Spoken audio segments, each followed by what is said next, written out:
Hello दोस्तों, कैसे हैं आप सब। हमारी कहानियां देखने के लिए हमारे चैनल को सब्सक्राइब कीजिए और हाँ, बेल आइकॉन पर क्लिक करना मत भूलिएगा। शालिनी की माँ उसे बचपन में ही छोड़कर चली गई थी। तब से उसके बाबा ने ही उसका पालन पोषण किया था। शालिनी जब बड़ी हुई तो वो दिखने में काफी सुंदर हो गई और अब अच्छे अच्छे घरों से उसके लिए रिश्ते आने लगे और अब उसकी शादी एक जगह फिक्स हो गई। शादी तय होते ही उसके आस पड़ोस के लोग उसे डराने लगे। सास ना कभी माँ नहीं बन सकती, बस जैसे जैसे वो कहे वैसे वैसे ही करती रहना, तभी उसकी डांट और ताने से बच पाओगी, समझी। ऐसे एक रोज शालिनी की दोस्त पूर्वी उससे मिलने आई। क्या बात है, अब मेरी सहेली भी दुल्हन बनने जा रही है। लेकिन सुन, ये जो सास होती है ना, बड़ी खड़ूस होती है, पता है, हर वक्त सर पर खड़ी रहती है। नहीं यार, मेरी सास तो बहुत अच्छी है। मुझे कहती हैं कि मैं उनकी बेटी की तरह हूँ। बहन, सब सासें पहले ऐसे ही मक्खन लगाती हैं, लेकिन शादी होने के बाद वो तो बहू को नौकरानी बनाकर रखती हैं। सबकी बातें सुनकर अब वो बुरी तरह डरने लगी थी। ऐसे ही समय बीता और कुछ दिनों बाद शालिनी प्राग से ब्याह कर मेहता परिवार में आ जाती है, जहाँ उसकी सास उसका माँ जैसा ख्याल रखती है। नैना, आज तेरी भाभी की इस घर में पहली रसोई है, इसलिए तू उसके साथ रसोई में उसकी मदद के लिए खड़ी रह, ताकि इसे किसी भी चीज की जरूरत हो तो वो मिल जाए। ठीक है माँ। कुछ देर बाद शालिनी डरते हुए सबको खाना परोसती है। सबको उसके हाथ का खाना खूब पसंद आता है। वाह बहू, तूने कितना अच्छा खाना बनाया है। क्या तू अपनी इस माँ को भी इतना अच्छा खाना बनाना सिखाएगी? सच में बहू, मजा आ गया। अच्छा बहू, अब तू भी हमारे साथ बैठकर नाश्ता कर ले। हमारे यहाँ बहू को बेटी समझा जाता है, तो जैसे इस घर में बेटी रहती है वैसे ही तुम भी रहो। खाना खाने के बाद, नैना, तेरी भाभी ने सबके लिए नाश्ता बनाया है ना, तो अब वो थक गई होगी, इसलिए वो अब अकेले बर्तन नहीं धोएगी, बल्कि तू भी उसकी मदद करेगी। लेकिन माँ, मुझे तो कॉलेज जाना है अभी। मैं शाम को लौटकर भाभी की मदद कर दिया करूंगी। थैंक गॉड कि मैं लड़की नहीं हूँ, नहीं तो माँ मुझसे भी घर के काम करवा लेती। काम तो तू भी करेगा। जिस दिन तेरी छुट्टी होगी उस दिन तू जाकर राशन लाएगा और साथ ही मेरी बहू को कहीं घुमाने बाहर भी ले जाया कर। अरे नई नई शादी हुई है तुम दोनों की, एक दूसरे के साथ वक्त बिताओगे तभी तो एक दूसरे को अच्छे से जान पाओगे। वाह माँ, तुम तो आते ही अपने बहू के प्यार के जाल में फंस गई यहाँ। मेरी बहू है ही इतनी अच्छी। ऐसी एक रोज, अरे नैना, तू मूवी देखने जा रही है तो अपनी भाभी को भी ले जा, बेचारी सारा दिन घर में रहकर बोर हो जाती है। जा बहू, तू भी नैना के साथ घूमा, और ये साड़ी सूट पहनकर मत जाना। वो क्या है ना, मॉल में सब वेस्टर्न कपड़े जैसे जीन्स टॉप पहनते हैं, तू भी वही पहन ले। नैना जा, अपनी भाभी को अपनी कोई अच्छी सी ड्रेस दे दे। शालिनी अपनी ननद के साथ वेस्टर्न कपड़ों में मॉल चली जाती है, जहाँ उसे उसकी दोस्त पूर्वी मिलती है। शालिनी, तू तो कितनी बदल गई है और इन कपड़ों में कितनी अच्छी लग रही है। लेकिन ऐसे कपड़े पहनकर तू यहाँ, मतलब तेरी सास ने तुझे कुछ नहीं कहा?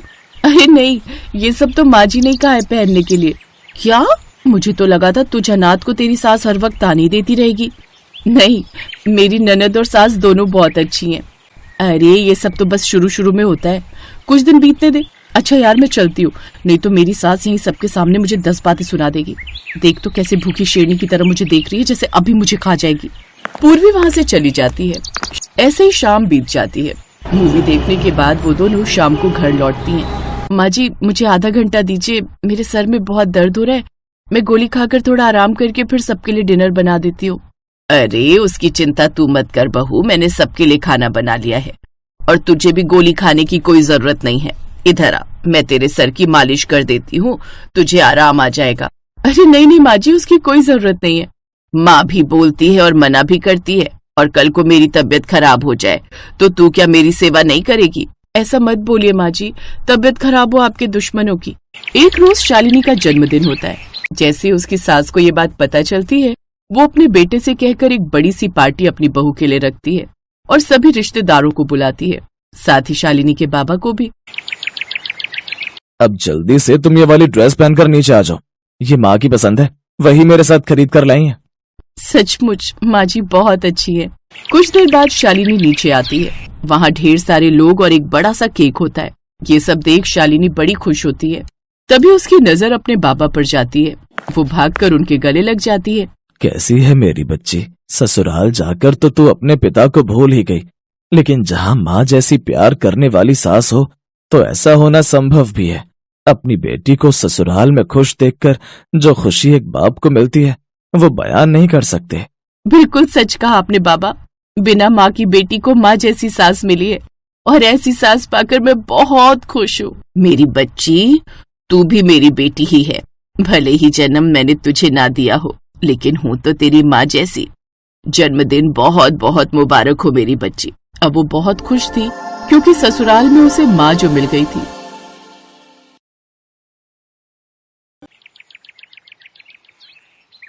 अरे ताई जी, आप यहाँ हो? मैं कब से आपको ढूंढ रही हूँ। अब ये मेरे दुपट्टे की तुरपाई कर दीजिए ना। क्यों, तेरी माँ कहाँ है? माँ को तो पिछले हफ्ते से बोल रही हूँ ताई जी, हर बार कोई ना कोई बहाना बना देती है। अब आप ही कर दो ना। अरे नहीं नहीं, मुझे भी तो जाकर तैयार होना है। चल, मैं सितारा को बोलती हूँ। वैसे है कहाँ वो? माँ शायद अपने कमरे में हो।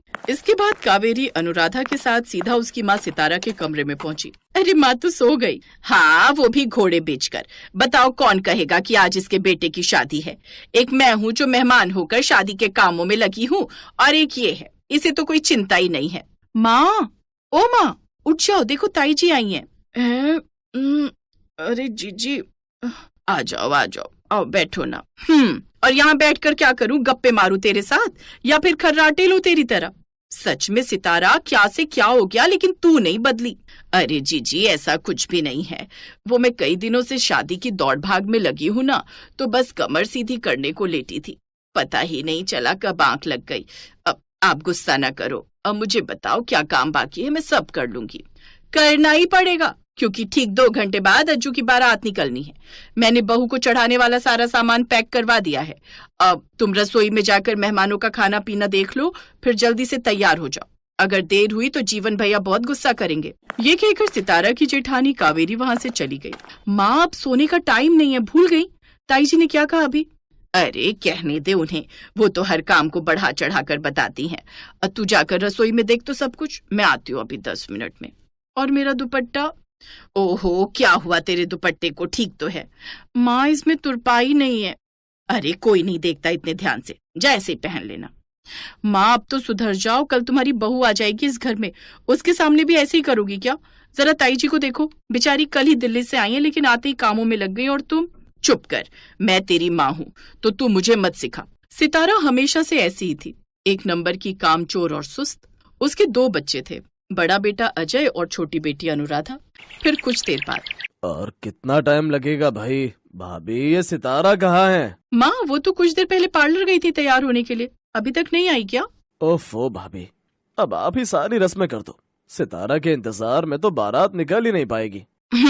आज मैं हूँ तो कर ही दूंगी सब, लेकिन इसके बाद क्या होगा भैया, ये सोचा है कभी? आप सितारा से कुछ कहते क्यों नहीं? कहा उसे जाए जिस पर कोई फर्क पड़े, पर आप चिंता ना करो, बस आज और संभाल लो, कल से सब हमारी बहू के हवाले। लाखों में एक है हमारी रितु, पूरा गांव देखता रह गया उसे अज्जू की सगाई में। इतनी सुंदर है कि बस क्या कहूँ। परिवार भी बड़ा बढ़िया है, अपने गांव के मुखिया हैं हमारे समधी जी। बस यही देखकर ही रिश्ता कर दिया, या फिर बहू के गुण भी जांचे हैं? कहीं ऐसा ना हो कि जैसी सास वैसी ही बहू भी निकल जाए। अरे ना ना भाभी, आप देखना, रितु के आते ही ये घर स्वर्ग बन जाएगा, स्वर्ग। आने वाली नई बहू रितु से सबको बड़ी उम्मीदें थी, क्योंकि सितारा से अब किसी को कोई उम्मीद नहीं थी। सितारा के पति जीवन की अपने कपड़े की बड़ी दुकान थी और पूरे गांव में अकेला उनका ही 2 मंजिला और काफी बड़ा मकान था। जहां भी काम की बारी आती तो सितारा का कुछ अता पता नहीं रहता। और फिर शादी के कुछ दिन बाद, रितु आ गई तुम? मैं कब से तुम्हें आवाज दे रही थी। हाँ मम्मी जी, वो मैं बाथरूम में थी ना, इसीलिए सुनाई नहीं दिया होगा। अब आ गई हो, फिर पोछा लगाकर जल्दी से सबके लिए नाश्ता बना दो, ठीक है? अब मम्मी जी, झाड़ू पोछे के लिए किसी को लगाया नहीं आपने? नहीं, उसकी क्या जरूरत है, मैं एक दिन छोड़कर लगा दिया करती थी, लेकिन तुम तो जवान हो, तुम रोज ही करना। अब मम्मी जी, वो क्या है कि मैंने घर में झाड़ू पोछा कभी किया नहीं, हमारे यहाँ तो हमेशा से नौकरानी लगी थी, तो ये सब मुझसे तो नहीं होगा। पर ये तुम्हारा मायका नहीं है, और ससुराल में तो हर किसी को सारे काम करने पड़ते हैं।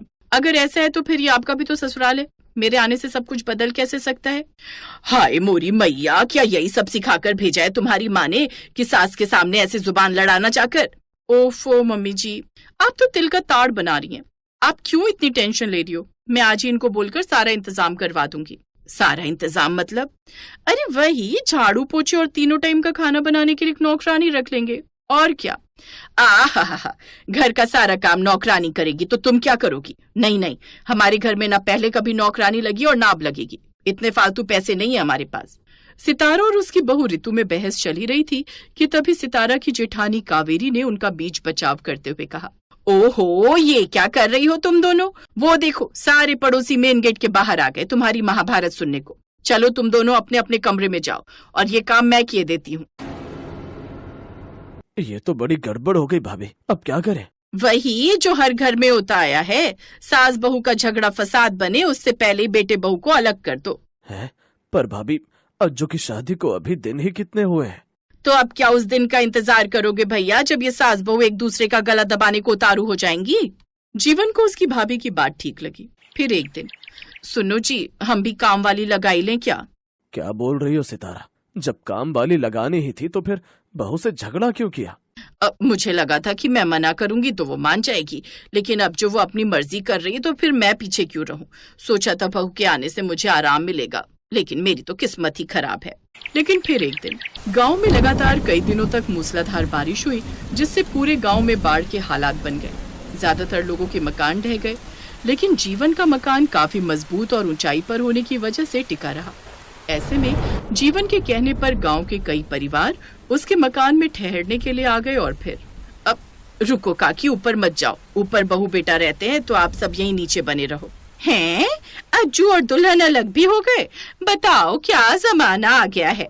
इसमें गलत क्या है अम्मा? सितारा भाभी भी तो अपने सास ससुर से शादी के 2 महीने बाद ही अलग हो गई थी, तो ठीक तो है, जैसी सास वैसी बहू। उस औरत की बात सुनकर सितारा को पहली बार खुद पर शर्मिंदगी महसूस हुई।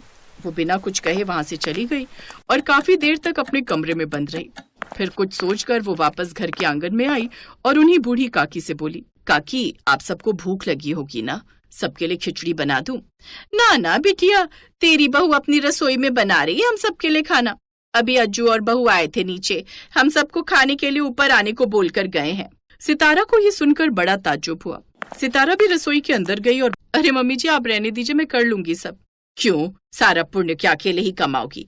और वैसे भी इस बारिश की वजह से ना तुम्हारी नौकरानी आएगी और ना मेरी, तो भलाई इसी में है कि मिलजुल कर सारे काम निपटा लें। सितारा की बात सुनकर रितु मुस्कुरा दी। वो दोनों एक दूसरे को गले लगा लेते हैं।